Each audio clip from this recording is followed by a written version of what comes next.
வணக்கம்.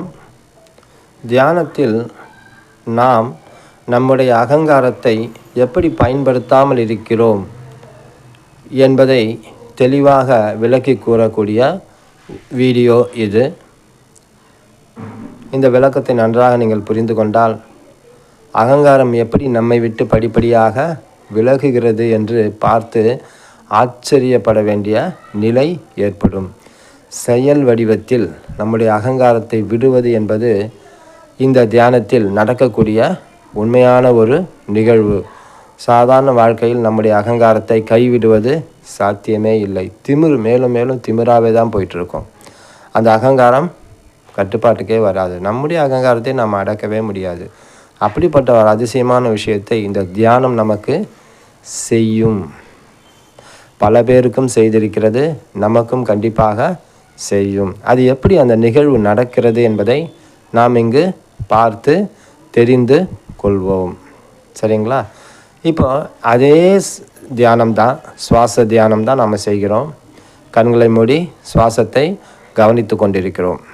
சரி, இந்த ஐம்புலன்கள் அப்படின்னு இருக்குது நமக்கு. காது, கண், மூக்கு, வாய், உடல். இந்த ஐம்புலன்கள் வழியாக உணரப்படும் விஷயங்கள், கண்கள் மூலமாக பார்க்கப்படும் விஷயம், வடிவம், வண்ணம், காது மூலமாக கேட்கப்படும் சத்தம், இசை, மூக்கு மூலமாக உணரப்படும் வாசனைகள், சுவாசம், வாய் வழியாக உண்ணப்படும் உணவுகள், அதன் சுவை, வாய் வழியாக பேசப்படும் வார்த்தைகள், உடல் வழியாக உணரப்படும் தொட்டு உணர்வு, பலவிதமான இன்ப துன்பங்கள்.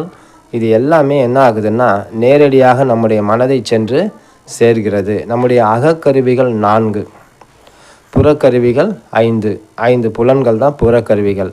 அகக்கருவிகள் 4 அப்படின்னு பார்த்தா மனம், நம்முடைய புத்தி, அறிவு, நம்முடைய அறிவு என்று சொல்லக்கூடிய புத்தி, அடுத்தது சித்தம், அடுத்தது அகங்காரம் என்று சொல்லக்கூடிய ஈகோ. இந்த 4 வரிசையாக வேலை செய்யும். ஸோ இந்த 5 புற மூலமாக எடுத்துக்கொண்ட விஷயத்தை மனதில் சென்று சேர்கிறது.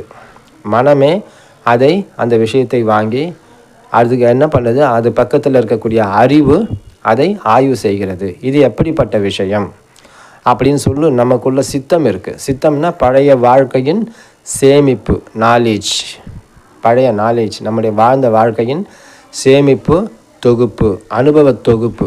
ஏற்கனவே அனுபவப்பட்டோம் இல்லைங்களா, அந்த அனுபவங்களுடைய பதிவுகள் உள்ளே இருக்கும். இது என்ன பண்ணுது, இந்த விஷயத்தை மனம் வாங்கி வச்சுக்கிட்டு அறிவுக்கிட்ட கொடுக்குது. அறிவு என்ன பண்ணுது, அதை ஆய்வு செய்கிறது.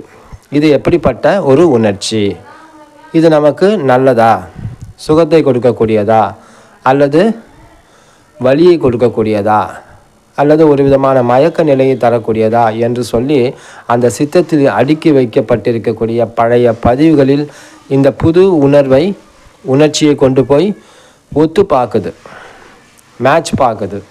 பார்க்கும்பொழுது அது ஏதோ ஒரு உணர்ச்சியோட பழைய பதிவோடு மேட்ச் ஆகும்பொழுது இந்த அறிவு என்ன பண்ணுது, இது இந்த உணர்ச்சி சுகமானது அப்படின்னு அதுக்கு ஒரு அடையாளம் கொடுக்குது, அல்லது துயரமானது, அல்லது இது ஒரு நமக்கு மயக்கத்தை உண்டாக்கக்கூடியது, மோகத்தை உண்டாக்கக்கூடியது அப்படின்னு சொல்லி கொடுக்குது. ஸோ இந்த அடையாளத்தை அறிவு கொடுத்த உடனே என்னாச்சு, 4வதாக இருக்கக்கூடிய அகங்காரம் என்ன பண்ணுது, இந்த விஷயத்தை இது என்னுடையது, இந்த வலி என்னுடையது, இந்த சுகம் என்னுடையது அப்படின்னு எடுத்துக்குது. சரிங்களா? அடுத்தது மயக்கம் அப்படின்னா அந்த மயக்கம் என்னுடையதுன்னு சொல்லி தானே மயங்குது. நாம் எப்படி இருக்கிறோம், அந்த அகங்காரத்தின் இடமாகத்தான் நாம் இருக்கிறோம். நான் என்பது அந்த அகங்காரத்தின் இடமாக இருக்கிறது. இப்போ நம்ம என்ன பண்ணிட்டோம், நம்முடைய உயிர்த்தன்மையை அகங்காரத்துக்கிட்ட கொடுத்துட்டோம். அகங்காரம் என்ன பண்ணுறது, அடுத்தது அதை என்னுடையது என்று எடுத்துக்கொண்டு அது வலியாக இருந்தால் உடலில் வலியை உணர்வதாக ஒரு அனுபவத்தை நமக்கு கொடுக்குது. இல்லை ஒரு சுக உணர்ச்சியாக இருந்தால் சுகத்தை உடலில் அனுபவிப்பதாக ஒரு நிலையை, தோற்றத்தை நமக்கு கொடுக்குது. இப்படி தான் நாம் இன்பத்தையும் துன்பத்தையும் மாறி மாறி அனுபவிச்சுக்கிட்டு இருக்கிறோம். இன்பமா துன்பமா அல்லது மோகமா என்பதையெல்லாம் என்னுடையதுன்ற எது அது ஈகோ எடுத்துக்குது பாருங்கள். அதன் பிறகு தான் நமக்கு அந்த வலியோ சுகமோ மோகமோ உண்டாகுது. அந்த அகங்காரம் என்பது இதை எடுத்துக்கொள்ளாமல் இருப்பதற்காக நாம் சுவாசத்தை கவனிக்கும் பொழுது நம்முடைய தியானத்தில் முக்கியமான ஒரு உத்தியாக எது சொல்லப்பட்டிருக்கிறது? எந்த ஒரு உணர்ச்சி நமக்கு உள்ளே தோன்றினாலும், அந்த உணர்ச்சி இன்பத்தை உண்டாக்கினாலும், இப்போ அறிவு செயல்படும். மனசில் அந்த ஐம்புலன்களால் ஏற்றுக்கொண்ட அந்த உணர்ச்சி அல்லது மன எண்ணம் மனசுக்கு போகும். அந்த விஷயம் சுகத்தை கொடுத்தாலும் சரி, துக்கத்தை கொடுத்தாலும் சரி, அல்லது மோகத்தை கொடுத்தாலும் சரி, அந்த விஷயம் அந்த உணர்ச்சி என்னுடையது இல்லை.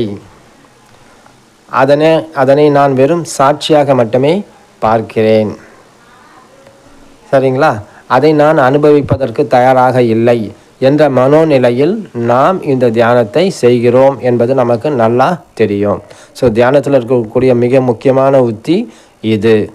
இந்த மனோநிலையில் அந்த ஏற்பட்ட அந்த உணர்ச்சியை நாம் பார்க்கும் பொழுது, கவனிக்கும் பொழுது, நம்மிடம் இருந்து அந்த உணர்ச்சி தள்ளி நிற்கும் பொழுது நம்மை அது பாதிக்காது. இப்போ அகங்காரம் என்னுடையதுன்னு எடுத்துக்குது இல்லைங்களா? அந்த விஷயம் அங்கே கட் ஆகுது. அந்த விஷயத்தை நம்ம என்ன பண்ணுறோம்? துண்டிக்கிறோம். அகங்காரத்துக்கு வேலை இல்லாமல் செய்கிறோம். இந்த தியானத்தில் நம்ம அகங்காரத்துக்கு வேலை இல்லாமல் செய்கிறதால என்ன ஆகுதுன்னா, அடுத்தது நாம் நேரடியாக அதை தனிமைப்படுத்தி விடுகிறோம். தனிமைப்படுத்தும் பொழுது அந்த விஷயம் தனியாக போய் நின்று நம்மை பாதிக்காத ஒன்றாக மாறிவிடுகிறது. அதன் பிறகு நம்மிடம் இருந்து அது வெகு தூரம் சென்று விடுவதால் அந்த உணர்ச்சி நம்மை பாதிக்காத ஒன்றாக மாறுகிறது. அது நமக்கு சுகத்தை கொடுக்குற ஒன்றா இருந்தாலும் சரி, துன்பத்தை கொடுக்கக்கூடிய ஒரு உணர்ச்சியாக இருந்தாலும் சரி, மோகத்தை கொடுக்கக்கூடியதாக இருந்தாலும் சரி, அதனை இப்படி நாம் தியானத்தில் பார்ப்பதன் மூலமாக அகங்காரம் என்னுடையதுன்னு எடுத்துக்காமல் அங்கே நாம் ஒரு வழிவகையை செய்கிறோம். தியானத்தில் இது தொடர்ந்து பயிற்சி செய்யப்படுவதால் இந்த மனோநிலை நமக்கு அன்றாட வாழ்க்கையிலும் வந்து அமைந்து விடுகிறது. சரிங்களா? இது கண்டிப்பாக அமையும். இந்த நிலை அடைஞ்சவங்க நிறைய பேர். வருமானு சொல்லி சந்தேகப்படாதீங்க, கண்டிப்பாக வரும். சரி, அன்றாட வாழ்க்கையில் அகங்காரம் இல்லாமல் இருக்கும் பொழுது அது எப்படி சாத்தியமாகும்? நம்ம சுற்றி இருக்கிறவங்கலாம் ஒரே பயங்கரமான மக்களாக இருக்காங்களே, அவங்கள சமாளிக்கிறதுக்கு நாமளும் கொஞ்சம் கோபக்கார மாதிரி காட்டிக்கணும், நாமளும் ஒரு பயங்கர ஒரு பந்தாவாக இருக்கிற மாதிரி காட்டிக்கணுமே, அது எப்படின்னு சொல்லி நீங்கள் சந்தேகப்படலாம். சரி, இப்போ அகங்காரம் இல்லாத இடத்துல என்ன இருக்குன்னு கேட்டிங்கன்னா, நீங்கள் சாட்சியாக பார்த்து கொண்டு இருக்கும் பொழுது, இப்போ தியானத்தில் சாட்சியாக பார்த்தோம், எல்லாத்தையும் சரி தப்பிச்சோம், வந்துட்டோம். ஏன்னா நம்ம கண்ணை மூடி வீட்டில் இருந்தோம். அன்றாட வாழ்க்கையில் உலக நடவடிக்கைகளில் நம்ம ஈடுபடுறோம் இல்லைங்களா? மற்றவங்கள சந்திக்கிறோம், எவ்வளோ வேலைகள் செய்கிறோம். அப்போது எப்படி இது சாத்தியம்னா, சாத்தியம்தான்.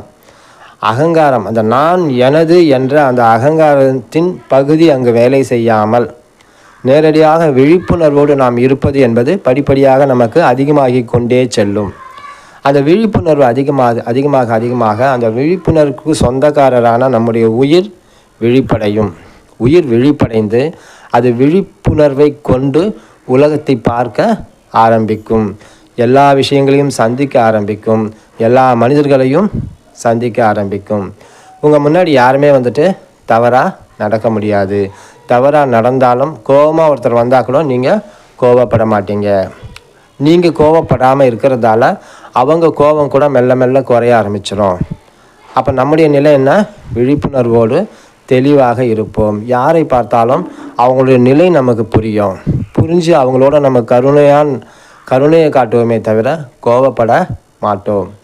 சண்டைக்கு வரவங்க கிட்ட கூட நம்ம என்ன பண்ண மாட்டோம்? சண்டை போட மாட்டோம். அவங்களுக்கு கருணை காட்டுவோம், அவங்களுக்கு ஒரு நல்வழி காட்டி அனுப்பிச்சி விடுவோம். அதை பார்த்து அவங்க என்ன பண்ணுவாங்க? அப்படியே மனம் இறங்கி அமைதியாக போயிடுவாங்க. நம்மக்கிட்ட வம்புக்கு வர மாட்டாங்க. ஏன்னா அவங்க நிலை ரொம்ப துன்பத்தில் இருக்கிறாங்கன்னு நம்ம பார்க்கும்போதே தெரியும். ரொம்ப துயரத்தில் இருக்கிறவங்க தான் கோபத்தில் இருப்பாங்க, பயத்தில் இருப்பாங்க, நிம்மதி இல்லாமல் இருப்பாங்க. அவங்க தான் மற்றவங்களுக்கு தொந்தரவு கொடுக்குறவங்களாம் இருப்பாங்க. அவங்க நிலையை நீங்கள் புரிஞ்சுக்கின உடனே எப்படி புரியும்? விழிப்புணர்வோடு இருக்கும் பொழுது மற்றவர்களின் நிலை நமக்கு நன்றாக தெளிவாக தெரிந்து கொள்ள முடியும். அதனால் அன்றாட வாழ்க்கை இதன் மூலமாக சந்திக்கிறதுன்றது நமக்கு எளிமையான விஷயந்தான், கடினமான விஷயம் கிடையாது. உயிர் நேரடியாக விழிப்பு பெற்று விழிப்புணர்வை அது ஒரு தன்னுடைய கவனமாக அந்த ஈகோ இல்லாத அந்த இடத்த ரீப்ளேஸ்மெண்ட் பண்ணுறது. அந்த இடத்த இது நிறைவு செய்யும். எது? விழிப்புணர்வு கவனமாக இருந்து நிறைவு செய்து எல்லாவற்றையும் தனக்கானதை சரியாக செய்து கொள்ளும். யாரிடமும் தேவையில்லாத கோபப்படுறது, பயப்படுறதெல்லாம் இருக்காது. உயிருக்கு பயம் கிடையாது, கோபம் கிடையாது. எப்போவுமே அது கருணையும் அன்பும் தயவும் தெளிவும் விழிப்புணர்வும் கொண்டதாகவே இருக்கும். அதனால் உயிர் விழிப்பு என்பது நமக்கு அதிகமாகி அன்றாட வாழ்க்கையை சந்திப்பது என்பது நமக்கும் பிரச்சனையை நம்ம உண்டாக்கிக்காமல் மற்றவங்களுக்கும் பிரச்சனையை உண்டாக்காமல் ஒரு அற்புதமான ஒரு ஸ்மூத்தான வாழ்க்கையை நம்ம வாழ முடியும் என்பதை நான் இதன் மூலமாக உங்களுக்கு விளக்கி சொல்ல விரும்புகிறேன். அடுத்து ஒரு காணொளியில் நாம் பார்ப்போம். அதுவரை நன்றி, வணக்கம்.